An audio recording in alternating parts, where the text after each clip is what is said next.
Vous étiez peut-être en train d'écouter avec passion Maud Descamps en sirotant un petit café, un café bien chaud. Et là, c'est peut-être pas une mauvaise idée, docteur Kierzek. Pourtant, Gérald, mais quoi de mieux qu'un bon petit café pour débuter la journée? C'est une mauvaise idée. Chaud, oui. Très chaud. C'est une mauvaise idée puisque c'est une étude qui nous dit, c'est pas la première du genre. On savait déjà avec le thé, le café, que ça pouvait avoir des effets néfastes. Et là, il y a un effet nocif qui est lié davantage à la chaleur de la boisson qu'à la boisson elle-même. Et c'est une étude, une grosse étude, 580 000 volontaires au Royaume-Uni et en Finlande. C'est une compilation de plusieurs études et surtout plusieurs types de cancers qui ont été étudiés, 22 types de cancers. Et en fait, il y en a un en particulier qui augmente quand on boit très chaud. 22 types de cancers étudiés sur plus de 10 ans, 11 ans d'études. Donc, on a déjà un bon reflet de ce que ça peut faire. Eh bien, il y a une multiplication par 3 du risque de cancer de l'œsophage. Et pourquoi, docteur? Alors, il y a deux choses. Il y a une combinaison à la fois génétique, c'est-à-dire qu'il y a un profil génétique particulier,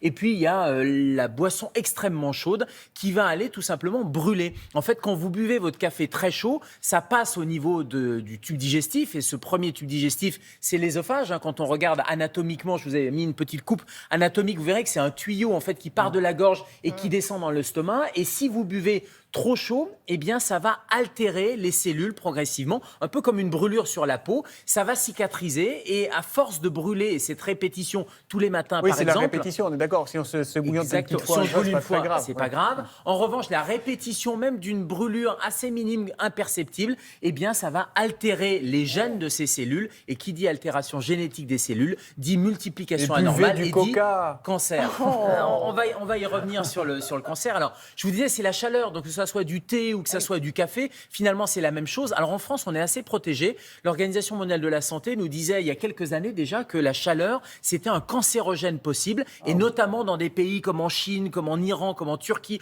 ou en Amérique du Sud où on boit très chaud. Nous en France, la température c'est environ 50 degrés, donc en dessous du seuil critique qui est de 60-65 degrés. En revanche, dans les pays que je viens de vous citer, quand on boit en Amérique du Sud, par exemple en Argentine, du maté, c'est à 70 degrés. Et donc on voit bien que ce maté qu'on sirote à longueur de journée, eh bien, on va avoir des températures à plus de 70 degrés. Et là, c'est cette répétition de la brûlure qui est extrêmement problématique. Et pour revenir à ce cancer de l'œsophage dont vous nous parlez, il se manifeste comment ?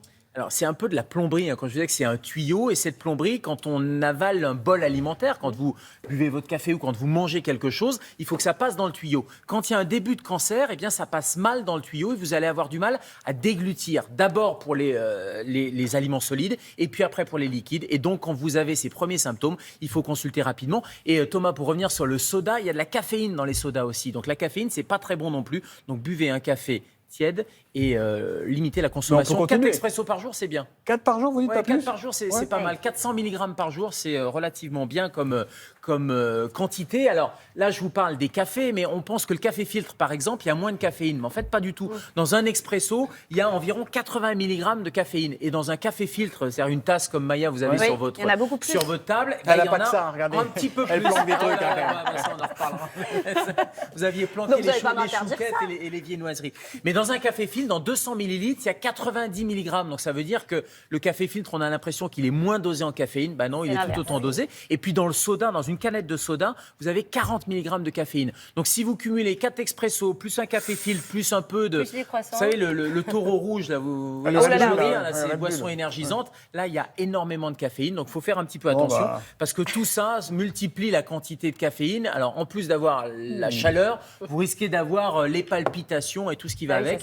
Et quand je vous dis 4 expressos par jour, c'est pas chez la femme enceinte, pas chez les ados, c'est chez un adulte en bonne santé. C'est la dose recommandée par les autorités de santé. C'est marrant, on vous trouve sympa quand vous arrivez, puis quand vous écoutez, on a pas envie de vous voir. Je vous dis, prenez 4 expressos, prenez 400 mg de caféine maximum et prenez le tiède. Et là, il n'y aura aucun souci. Effectivement, allez, on va se mettre à l'eau, l'eau santé. Oui, bah voilà.